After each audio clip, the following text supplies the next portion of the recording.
together the other day, and somebody brought up the idea, if we could do it all over again, would we have still done it the same way? Every 14-year-old beginner's rock band in the garage that has ever existed, I'm sure at one point or another has tried to lay down some tracks and cut an album.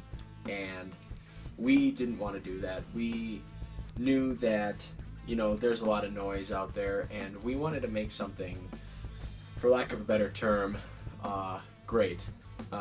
Just something with some story behind it, something that, comes from our own personal experience, something that a listener can relate to, because I don't think, number one, that there's much of that anymore in music today, and I think that there's still a need for it. I think, people love the catchy stuff, but, I think a person listening to a song and connecting with it is just something that I believe is a little bit of a lost art. D2E album recording, the D2E documentary. Derek, you want to share with the viewers what you have in the Tupperware with you today? Well, I cooked some salmon with some olive oil. I used, I think, sesame seeds, and then I also cooked some asparagus with it. That should be good for today and tomorrow. Yum. Sounds good. So Now, the reason we chose the name Taboo for our album, I know that's one of the most common questions when an album comes out is, what's the reason for the name? Well, ours is Taboo, and the reason we chose Taboo is because pretty much everything about this album is taboo of what you see, not only in music, but just in the way people consume entertainment or consume a thing. Just a couple examples off the top of my head. Number one, this album was not auto-tuned or adjusted or vocals thrown onto a garage band track. This was drum set you see behind me with a million mics on it.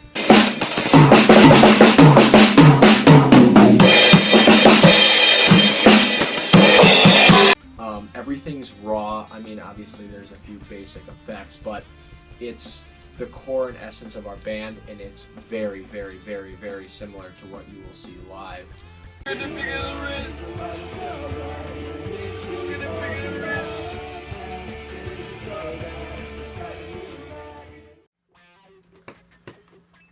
As far as the lyrical content and themes throughout the album, we hadn't intended on making a concept album. It just kind of turned out that way as we wrote and rehearsed some of the songs.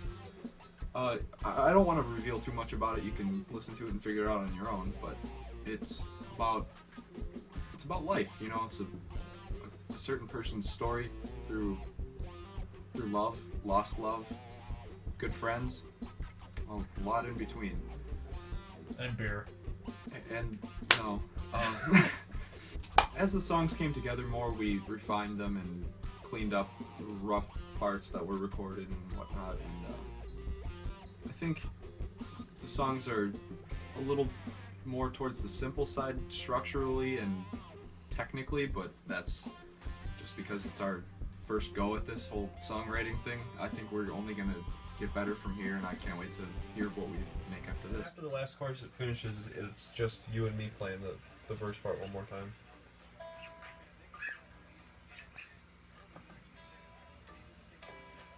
Alright, let's give it a go! Well, for me, I noticed when I was just doing the very beginning demo stages for the album, I would just sit in my room and start playing. I try to do that at least once a day if I can, if I'm not too busy with school or whatever. The inspirations come from whatever music I had been listening to at the time, and I think you can hear that in the guitar parts themselves throughout the album. I'd send it to Emmett or Derek or whoever, and they'd come up with ideas of their own, and when we could get together next, we would collaborate and put the song together. 16 cover recording number 1. 2-line chorus, and then we'll have like a little just a 1, 2, 3, 4. I should talk about that for a minute. Actually, it was for the majority of the recording and writing process. We were all separated by a lot of miles, so it was hard to collaborate in a sense. Like I was in Whitewater, Emilio was in Oshkosh, Derek, Austin, and Emmett were all here in New Berlin. So we could only usually get together about once a week if we could. But we made sure to make good use of that time while we were together, just because there wasn't a lot of time to do it. You play a drum beat, and you sing the verse, and me and Nick will try to figure something out. Okay. Improv. Just keep going. Just keep doing it over and over and over again until I make a night. Just the verse. Really early on, just Emmett and I got together, did really, really rough just drum and guitar structures for songs per se. And honestly, a lot of the times that's what we ended up using for the final song because they turned out pretty good in my opinion. And it's not like we played the same song 15 or 18 times or however many songs there are, I forget. But all the songs sound really different. There's a lot of different variety in there. There's a lot of funkier stuff. There's some hard rock. There's some softer ballad kind of stuff. It's really great.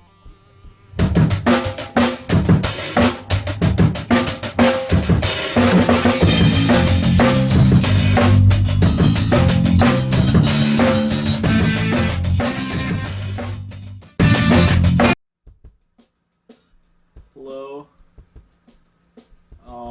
I'm going to talk about the studio and whatnot. Okay. Well, the recording process was very long. But I'm glad that we started to get very thorough near the end. We tried to look at all the little things that we wanted to have done. Even if it was like redoing the first verse in the song, or even just changing one part, even one word. We were starting to get very particular. Want to give the fans our best work. Always sharp and cold, always beautiful. So, the process was I'd start off singing in our small studio, secluded from the rest of the band, but I felt it helped me to just sing in the middle of our band room where we practiced. Everyone would just be quiet and we'd just do our thing. Load from the cash cow, time to get faded, yeah, there's no going back. He shows up with that glowing sheen, with a new fresh fade, thanks to the blue dream. And I just felt like it helped with the chemistry of the band in that sense. Some of the songs we did really early on and we waited till the end, but we definitely didn't settle for anything. Like I said before, making minute changes, whether it's an effect or just me redoing a take to just make it sound better, fit with our style. Switch the style up, right, Lloyd Banks? Anyways. Lloyd Banks. So. I'm damn near shoving his hand over the plastic. Obviously, we have our home studio here. I'd say there really are no cons. The only con would be is that we don't have the top of the line equipment. But for what we're doing, we have very good equipment. The pros would be, it's a mile away from my house, so I don't have much of a drive. And we have a nice centralized location. It's just us. We don't have any other interference, like studio people, anything like that. Samus, me. You want to see something cool? Did you know he could do that? Or she could do that?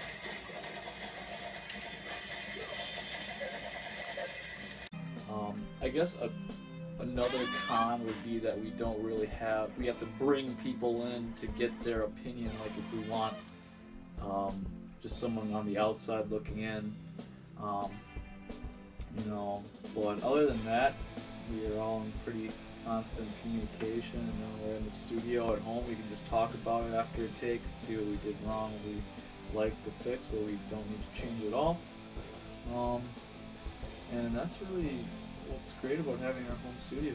Eventually, obviously, when we really break out a solid album, whether it be this one or the next one, and we do eventually get a private studio, probably have it installed in one of the houses just because we like the atmosphere.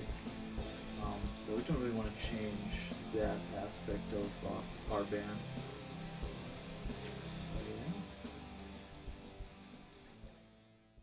You know, I think I'm gonna have a soft spot in my heart for this album.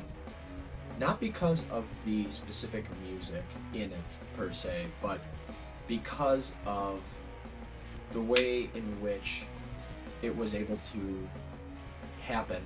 You know, we're not some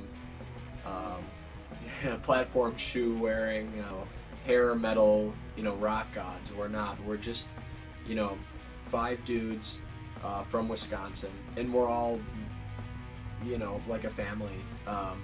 And we utilized a home studio, bought our own equipment, and, you know, collaborated and worked together.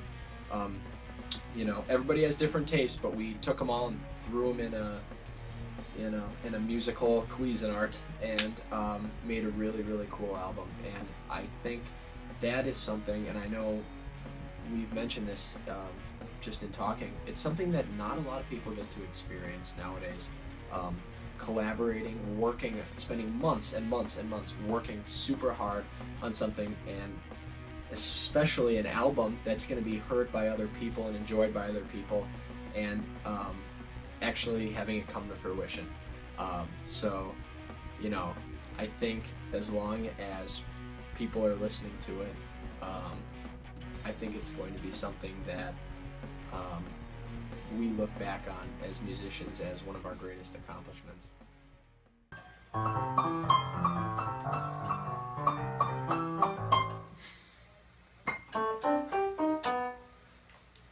It's the next big hit.